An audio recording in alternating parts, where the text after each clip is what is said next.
আমি মোহাম্মদ জসীমউদ্দিন চৌধুরী,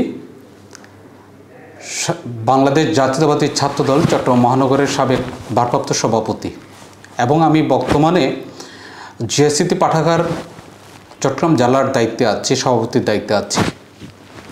বিগত 17টি বছর আমরা একটা ফ্যাসিজমকে অতিক্রম করেছি। আমার একটা গণতান্ত্রিক দেশ ছিল, আমরা যেটা এক সাগর রক্তের বিনিময়ে অর্জন করেছে আমার পূর্বপুরুষ সহ। এত রক্তের বিনিময়ে অর্জিত স্বাধীনতা পৃথিবীর কোথাও ছিল না। এই অর্জিত স্বাধীনতাকে আমরা গত 17 বছর দেখেছি অস্তমিত সূর্যের ন্যায়, যেখানে কোনো কথা বলার স্বাধীনতা ছিল না।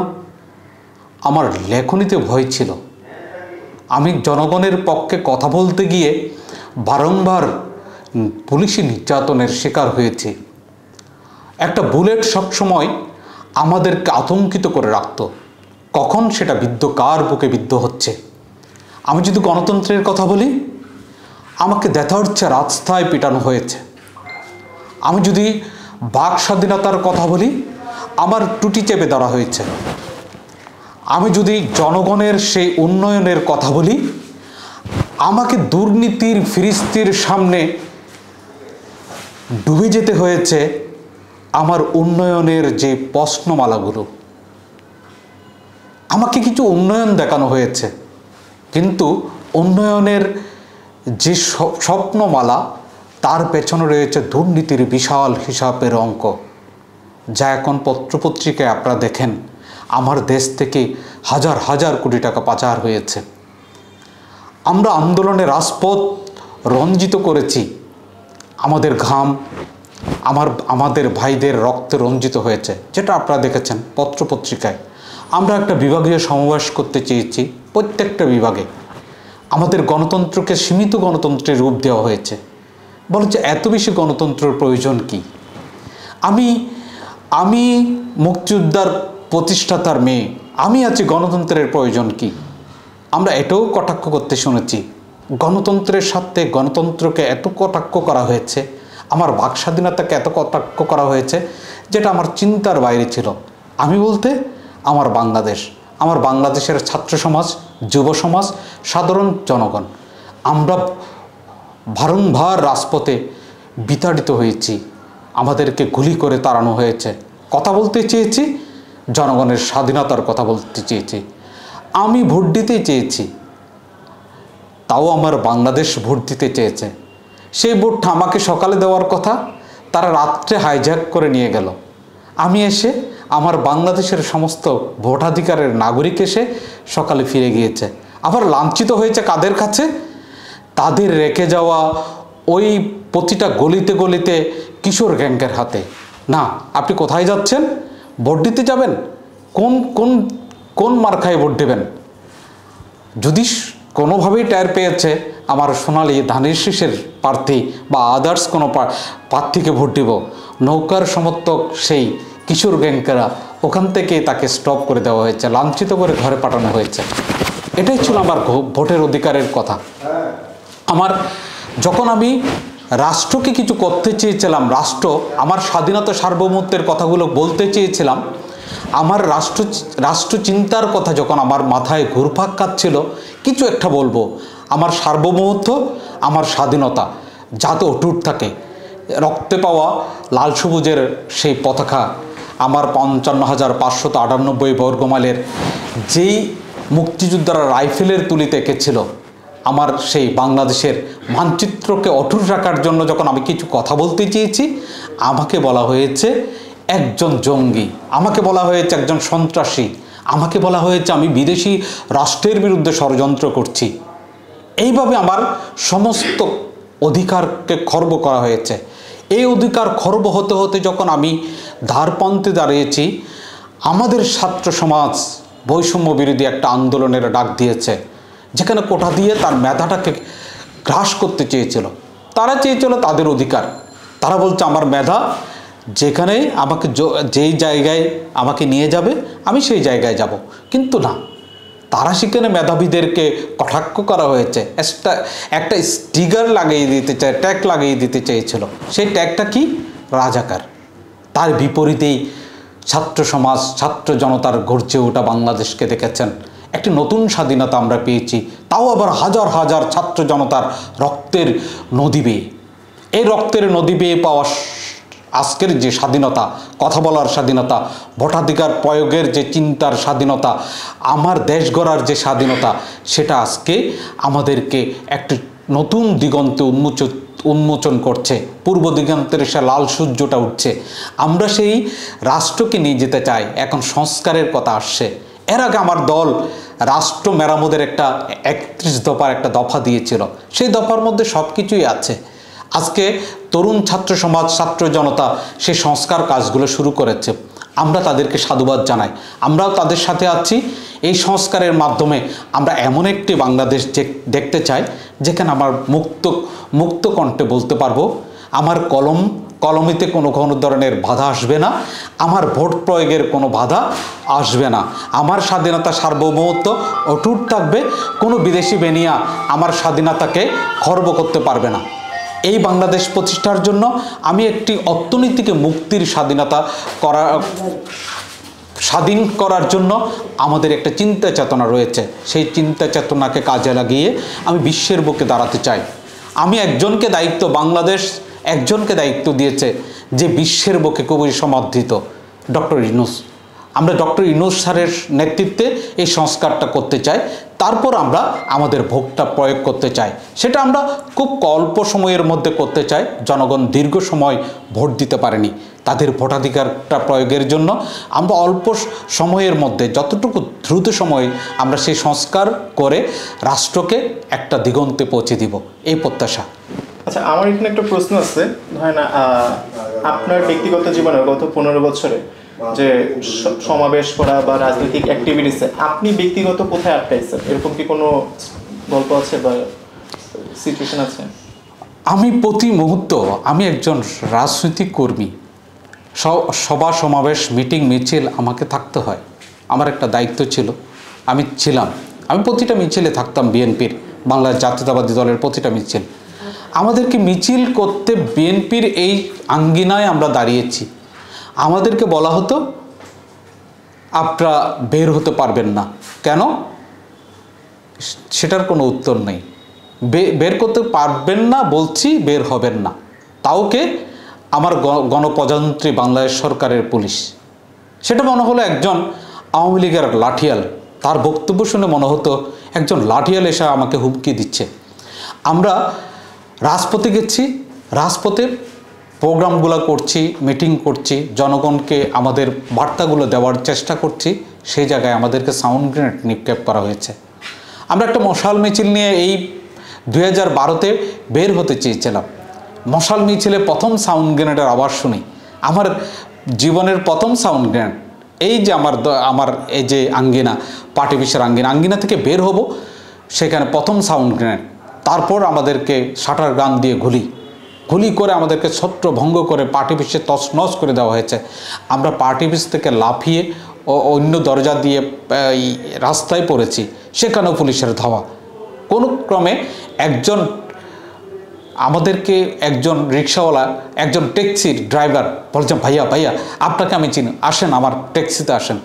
কোনোভাবেই ট্যাক্সিতে উঠে তাদের সেই নির্যাতন থেকে রক্ষা পেয়েছে। আপনাদের কর্মীরা কি কখনো বাসায় যে হামলা হয়েছে এরকম শিকার হয়েছে? আমাদের হাজার হাজার কর্মী, শত না, হাজার হাজার কর্মী বাসায় টোকা দিয়েছে। কে? কোনো শব্দ নেই, দরজা খুলেছে, অনায়াসে সে ঢুকে পড়েছে। তাকে কোনো ধরনের গ্রেপ্তারি পরোয়ানার কাগজ আনতে হয়নি। সে ঢুকে গেছে তার বেডরুমে, গিয়ে বলে যে কী আছে দেখাও। তার মেয়ে, মা, তার ওয়াইফ, তাকে কোনোভাবেই কারোকে সংজ্ঞা না করে সে ঢুকে পড়েছে। গিয়ে তার টিভির গ্লাসে হামলা, তার টিভিতে হামলা করেছে, টিভি ভেঙে দিয়েছে, তার আসবাবপত্র ভেঙে দিয়েছে, তছনছ করে দিয়েছে। সেখানে অস্ত্র পাওয়ার নাম করে। আচ্ছা, যেটা আমরা স্বৈরাচার সরকারে দেখতে পাই যে অনেক মিথ্যা মামলা দিচ্ছে, অনেক বিএনপি শীর্ষ নেতাদেরকে হচ্ছে জেলে ভরে রাখছে। এখন আপনাদের এরকম কি কোনো আছে, মানে আপনাদের অ্যাটলিস্ট চট্টগ্রামের এই এলাকাটার ভিতরে? আমি নিজেও এই মিথ্যা মামলার শিকার। আচ্ছা, আপনি আমার দিকে তাকায় কথা বলতে পারেন। হ্যাঁ, আমি এই মিথ্যা মামলার আমি নিজেও শিকার। আমার 39টা মিথ্যা মামলা।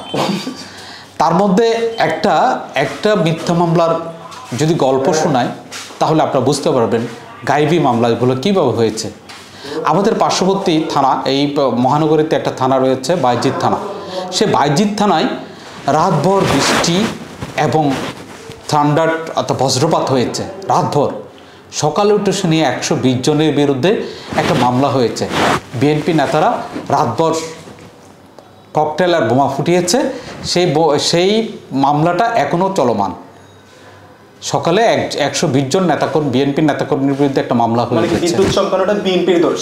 হ্যাঁ, বিদ্যুৎ চমকানো নাটা ওই যে সে বজ্রপাত ছিল, বজ্রপাতের আওয়াজটাকে আমরা নাকি ককটেল বিস্ফোরণ ঘটিয়েছে, বোমা বিস্ফোরণ ঘটিয়েছি, সেটাকে মামলা দিয়ে আমাদেরকে এখনও পর্যন্ত সেই মামলা চলমান। গায়েবী মামলা কী প্রকার হতে পারে সেটাকে আপনাকে একটু উদাহরণ দিলাম। আপনারা দেখেছেন প্রথম আলোতে অনেককে আসছে, তার 2 হাত নাই, সে পুলিশের গাড়িতে বোমা নিক্ষেপ করেছে, বড় বড় হেডলাইন এসেছে।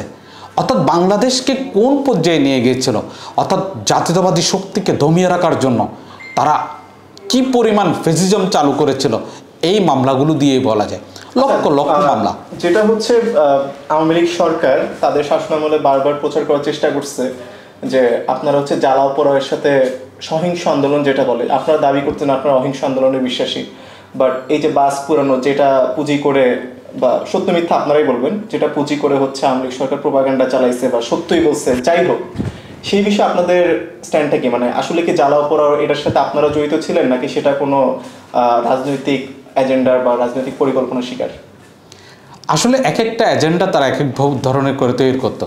যেহেতু ফ্যাসিজম তারা তাদের মতো করে, যেহেতু পুলিশ প্রশাসন আমাদের আমাদের পুলিশ প্রশাসন তো একটা রাষ্ট্রের একটা যন্ত্র, তারা সেটাকে দলীয় যন্ত্র হিসেবে ইউজ করেছে, তাদেরকে দিয়ে সে জিনিসগুলো করা হতো। তার মধ্যে আপনারা দেখেছেন আমাদের সাথে আমরা গণমানুষের একটা দল, বাংলাদেশ জাতীয়তাবাদী দল, সেখানে দিনমজুর থেকে শুরু করে, রিক্সাওয়ালা থেকে শুরু করে, ট্যাক্সিওয়ালা থেকে শুরু করে সবাই আছে, সব শ্রেণীর মানুষকে নিয়ে এই দলের মধ্যে বাস কন্ট্রাক্টর, সেও তো আমার দলের সমর্থক। আমি কেন আমার কর্মীরা সেই বাস কন্ট্রাক্টরকে পুড়িয়ে মারবে? আমার একটা কর্মসূচি চলছে, আমাকে যখন বাধা দিল, আমি যখন অনুমতি চাইলাম, আমাকে বলে যে মৌখিক একটা অনুমতি দেওয়া হলো, সকালে আপনাকে প্রোগ্রাম করতে পারবে, মিটিং করতে পারবে। সকালে এসে বলছে যে না, এখানে আপনাদেরকে মিটিং করতে দেওয়া হবে না। আমরা জড়ো হয়ে গেছি, আমরা মিটিং না করে কোথায় যাব? জড়ো হওয়া থেকে যাওয়ার পথে আমাদেরকে গ্রেপ্তার করে। তা আমরা বললাম যে ঠিক আছে, যেহেতু দিল না, আমরা একটা মিটিং করে ফেললাম, আমাদের তো মৌখিক অনুমতি ছিল। তা আমরা মৌখিক অনুমতি নিয়ে মিছিলটা শুরু করলাম। ঠিক সেই সময় আমাদের উপর হামলা করে যখন নেতাকর্মীরা ছত্রভঙ্গ হয়ে গেল, তখন একটা মামলা সাজাতে হবে। তখন তারা কি করলো, ওই যে ওখানে একটা পেট্রোল দিয়ে একটা বাস জ্বালিয়ে দিতে হবে, উপকরণ লাগবে।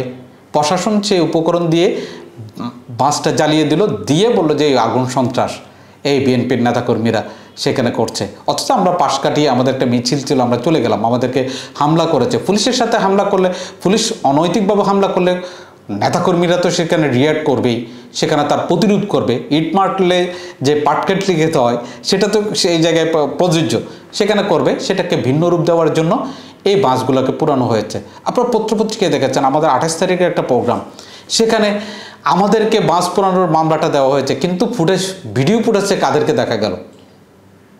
কারা পোড়াচ্ছে? পুলিশ পোড়াচ্ছে, কিন্তু নাম দিচ্ছে কার? বিএনপি নেতাকর্মীদের বিরুদ্ধে। এইভাবেই তারা একটা কাজ করত।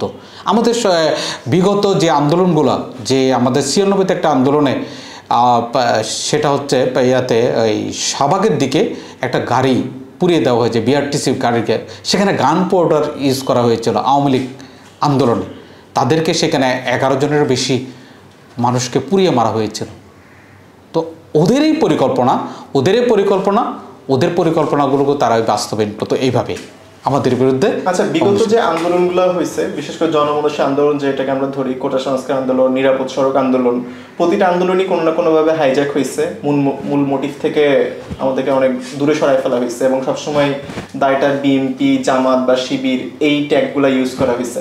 এখন এর সাথে আপনাদের সংশ্লিষ্টতা কি বা আপনাদের বক্তব্য কি? আপনারা কি ছিলেন, মানে একদমই ছিলেন না একটা হইতে পারে, অথবা ছাত্রদের সমর্থনে ছিলেন, বাট আন্দোলনটা যে সহিংস হয়ে যাওয়া সেটার সাথে কি আপনাদের কোনো জড়িত ছিল, বা নাকি এটা সরকারি প্রপাগান্ডা? আপনারা দেখতে পাবেন বাংলাদেশ জাতীয়তাবাদী ছাত্রদল সেই 90-এর গণ উত্থানের নেতৃত্ব দিয়েছিল ঢাকা বিশ্ববিদ্যালয়ের ভিপি আমানুল্লাহ আমান। তো কারা নেতৃত্ব দিয়েছিল? জাতীয়তাবাদী ছাত্রদল। ছাত্রদল সারা বাংলাদেশে বিস্তৃত, যেখানে ছাত্রদের অধিকার আদায়ের আন্দোলন হবে সেখানে জাতীয়তাবাদী ছাত্রদল তাদেরকে সহযোগিতার হাত বাড়াবে। এই যে কোটা আন্দোলনের এখানে ছাত্রদলের তাদেরকে তারা যখন নির্যাতিত হচ্ছে তাদের পক্ষে নামার জন্য আমাদের মূল দল আমাদেরকে নির্দেশ দিয়েছে, আমরা নেমেছি আর ওদের পাশে দাঁড়িয়েছি। ওদের পাশে দাঁড়ানোর কাজ তো এই নয় যে আমরা এখানে সহিংসতা করেছি, আমরা তাদেরকে রক্ষা করার জন্য সেফ জোনে নিয়ে যাওয়ার জন্য তাদেরকে সহযোগিতা করেছি। আর যেটা বিষয় সেটা হচ্ছে এখানে যেটা বিষয়, আপনারা দেখেছেন এই আন্দোলনগুলোকে দমন করার জন্য একটা হেলমেট বাহিনী রাস্তায় নামতো। আপনার ওবায়দুল কাদেরের কথাগুলো যদি বক্তব্যটা টেনে আনেন, তাহলে সে বলেছে এই আন্দোলনগুলোকে দমন করতে আমার ছাত্রলীগই যথেষ্ট। এই উস্কানিতেই সেখানে তার হেলমেট বাহিনী প্রকাশ্যে গুলি করার যে চিত্র পত্রপত্রিকা আপনারা দেখেছেন, সেই ক্ষেত্রে জাতীয়তাবাদী ছাত্রদল যারা আন্দোলন করছে তাদেরকে সহায়ক শক্তি হিসাবে ছিল। সেখানে কোনো ধরনের বর্তমানে 2024-এর যে কোটা আন্দোলন, সেখানে আপনাদের সম্পৃক্ততা ছিল? হ্যাঁ, আমাদের ছাত্রদল সেখানে যে গণ দাবি, সেটা অর্থাৎ এই ফ্যাসিজমের বিরুদ্ধে যে কোনো দাবি, জনতার দাবি, সেখানে বিএনপি, জাতীয়তাবাদী ছাত্রদল ছাত্রদেরকে নিয়ে তো ছাত্রদল তো ছাত্রদের অধিকার আন্দোলনে তাদেরকে সহায়তা করবে, সেটাই তাদের পাশে দাঁড়িয়ে তাদেরকে সহায়তা করেছিল। বরঞ্চ সহিংসতা বা জ্বালাও পোড়াগুলো কোনোভাবে ছাত্রদল সমর্থন করে না। জাতীয়তাবাদী ছাত্রদল সমর্থন করে না বিধায় তাদেরকে এই ট্যাগ লাগানোর পরেও সেটা ফুটে উঠেছে। কেন? জাতীয়তাবাদী ছাত্রদলকে বলা হয়েছিল, এই কোটা আন্দোলনের ছাত্রছাত্রীদেরকে বলা হয়েছিল তারা ডেটা সেন্টারে আগুন দিয়েছে। ডেটা সেন্টারে আগুন দেওয়ার ক্ষেত্রে যাদের ছবি এসেছে তারা হচ্ছে যুবলীগ, ছাত্রলীগ, তারাই গেছে ওখানে তাদের ডেটা সেন্টার বন্ধ করার জন্য তারা কথা বলেছে। তারা যখন বলতেছে না এটা বন্ধ করা রাষ্ট্রের একটা সর্বোচ্চ সিদ্ধান্ত লাগে, তখন তারা সেটাতে হামলা করেছে। আবার সেখানে পঙ্কজের যে গাড়ির ব্যবসা, এমপি পঙ্কজ দেবনাথ, তার গাড়ির ব্যবসার জন্য ক্ষুব্ধ ছিল। কোথায়? মেট্রো ট্রেনের কারণে তার গাড়ি ব্যবসা হচ্ছিল, ক্ষতিগ্রস্ত হচ্ছিল। তার নেতাকর্মীরাই, সেই পঙ্কজ দেবনাথের কর্মীরাই সেই সেখানে ছিল, ওই যে স্টেশনে, তারাই সেখানে ভাঙচুর করেছে। নাম দিয়েছে কাদের? ছাত্র সমাজের। আচ্ছা, বর্তমানে শেখ হাসিনা পালিয়ে যাওয়ার পরে, মানে বিগত প্রধানমন্ত্রী শেখ হাসিনা পালিয়ে যাওয়ার পরে দেশে হচ্ছে হিন্দু মাইনরিটির উপর একটা আঘাত আসতেছে এবং ঘুরে ফিরে হিন্দুদের থেকেই একটা ন্যারেটিভ ক্রিয়েট করা হচ্ছে যে সেটা হয়তো মুসলিমরা করছে বা বিএনপি জামাতিদের একটা সম্পৃক্ততা আছে, যেটা হচ্ছে ইন্ডিয়ান মিডিয়া বিশেষ করে খুব জোর গলায় প্রচার করার চেষ্টা করতেছে। তো এই বিষয়ে আসলে আপনাদের মতামতটা কি, বা আপনাদের এই মাইনরিটি কমিউনিটি সেটার পক্ষে স্ট্যান্ডটা কি? আসলে এখানে দুইটা বিষয়, একটা হচ্ছে আমার দেশের সীমান্তের বাইরের একটা বিষয়, আর সীমান্তের ভিতরের একটা বিষয়। আমাদের যে আইডিওলজি বাংলাদেশের জাতীয়তাবাদ, আমাদের আইডিওলজিতে আমরা শুধু এখানে মুসলিম না, হিন্দু, মুসলিম, বৌদ্ধ, খ্রিস্টান, সাঁওতাল, চাকমা, মারমা সবাইকে নিয়ে বাংলাদেশের জাতীয়তাবাদ। আমাদের যেই দর্শন, সেটাতে হিন্দুকে বাদ দিয়ে আমাদের দল না, বৌদ্ধকে বাদ দিয়ে আমাদের দল না, বা আমাদের খ্রিস্টানকে বাদ দিয়ে আমাদের দল না। আমরা সবাইকে নিয়ে দল করি, আমরা বৈচিত্র্যে বিশ্বাস করি, আমরা ডাইভার্সিটিতে বিশ্বাস করি। দল আমার বিএনপি। তো শুধু বিএনপি ওই ধরনের তাদের মন্দিরে হামলা করবে বা মন্দিরে যাবে, আমাদের হিন্দু সমাজের, ছাত্র সমাজদেরকে দিয়ে তারা আমাদের সাথে কাজ করে, আমাদের দলে কাজ করে। আবার তাদের একটা নতুন আলাদা একটা ফ্রন্ট আছে, জাতীয়তাবাদী হিন্দু ছাত্র ফোরাম নামে একটা ফ্রন্ট আছে সারা বাংলাদেশে। সেটা তো তাদের বক্তব্যটা শুনেন, তারা বলতেছে এই ধরনের কোনো চট্টগ্রামের কোনো হিন্দু মন্দিরে কোনো ধরনের হামলা করা হয়নি। যেটা হয়েছে, যেটা ছবি দেখানো হয়েছে, মন্দিরের পাশে একটা আওয়ামী লীগের অফিস রয়েছে, একটা জেলার আওয়ামী লীগের অফিস রয়েছে, ওই জেলা আওয়ামী লীগের অফিসে অর্থাৎ যারা গুলি করেছে তারা ওখানে ঢুকে পড়েছিল, মিছিলে গুলি করেছে, তাদেরকে দৌড়ানি দিতে গিয়ে তাদের উপর ক্ষুব্ধ হয়ে তারা ওই অফিসে হামলা চালিয়েছে আন্দোলনকারীরা। ওখানে হয়তো ভাঙচুর হয়েছে, ওখানে অগ্নিসংযোগ হতে পারে। সেই ধোঁয়াকে কাজে লাগিয়ে এর বাম পাশে হচ্ছে হিন্দু মন্দিরে কোনো ধরনের হামলা হয়নি, কিন্তু ওখানের ধোঁয়াটা দূর থেকে নিয়ন্ত্রিত ক্যামেরা দিয়ে বলা হচ্ছে যে ওই মন্দিরে হামলা করা হয়েছে। ওরা বলতেছে কোন মন্দিরে, আমাদের কোনো ধরনের হামলা হয় নাই। আপনারা দেখেছেন আমরা যে ইস্কন মন্দিরে গিয়েছিলাম, যে প্রবর্তক ইস্কন মন্দির ভিজিট করতে গিয়েছিলাম, তারা বলছে না আমাদের মন্দিরে কোনো ধরনের হয়েছে হামলা হয় না, বরঞ্চ এখানে জাতীয়তাবাদী দলের নেতাকর্মীরা আমাদেরকে পাহারা দিয়েছে। তা আমরা এটাতে বিশ্বাসী, তাদের কাছে যদি জিজ্ঞেস করা হয় তারা বলেছে আমাদেরকে হামলা করা হয়নি। একটা বিশেষ চক্র, বিশেষ মহল এই সাম্প্রদায়িককে পুঁজি করে তারা পরাজিত শক্তি, যারা এই আন্দোলনে যারা পরাজিত শক্তি, তারা আবার মাথা ছাড়া দিতে চায়। তাদের জায়গা কোথায়? একটা মিডিয়া কাজ করে, এই দেশের বাইরে যারা কাজ করে তাদের অভ্যন্তরীণ যে বিষয়গুলো সারা বিশ্বে তারা দেখেছে। ওখানে যে মাইনরিটিটা কত নির্যাতিত, তাদেরকে একটা মাংস খাওয়ার কারণে তাদেরকে পিটিয়ে মারা হয়। তারাই আবার এই দেশের আমাদের যে সম্প্রীতির যে বাংলাদেশ, সেটাকে নষ্ট করার জন্য বিভিন্ন ধরনের প্রোপাগান্ডা চালায়। ঠিক আছে।